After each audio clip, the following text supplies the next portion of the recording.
పాకిస్తాన్‌కి సంబంధించి భారత్‌ని ఎప్పుడు అడ్డుకోవాలన్నటువంటి కుట్ర చేస్తా ఉంటది. ముస్లిం దేశాల మీదన ఆ ఒత్తిడి చేస్తా ఉంటది. అట్లాంటి ప్రయత్నం మలేషియా మీద చేసింది. మలేషియా పాకిస్తాన్‌కి అన్నిట్లో మద్దతిస్తుంటది. ఈవెన్ పహల్గామ్ దాంట్లో గూడా పాకిస్తాన్‌కి మద్దతిచ్చినటువంటి దేశం. అయితే మన దేశం నుంచి ఎంపీల బృందం వెళ్తున్నప్పుడు వాళ్ళని ఆహ్వానించింది మలేషియా. వద్దని జెప్పి పాకిస్తాన్ చెప్పినా పట్టించుకోలేదు.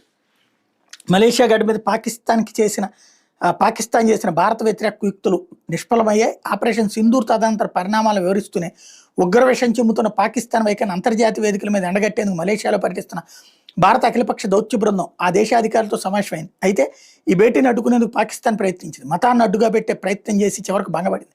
జేడీయూ ఎంపీ సంజయ్ జా నేతృత్వంలోని భారత అఖిలపక్ష దౌత్య బృందం మలేషియాలో 10 వేర్వేరు భేటీలకు సిద్ధమవగా ఈ కార్యక్రమాలకు అనుమతి ఇవ్వద్దని మలేషియా ప్రభుత్వానికి అక్కడ పాకిస్తాన్ ఎంబసీ లేఖ రాసింది. మనం ఒకటే, మన రెండు దేశాలు ముస్లిం దేశాలే.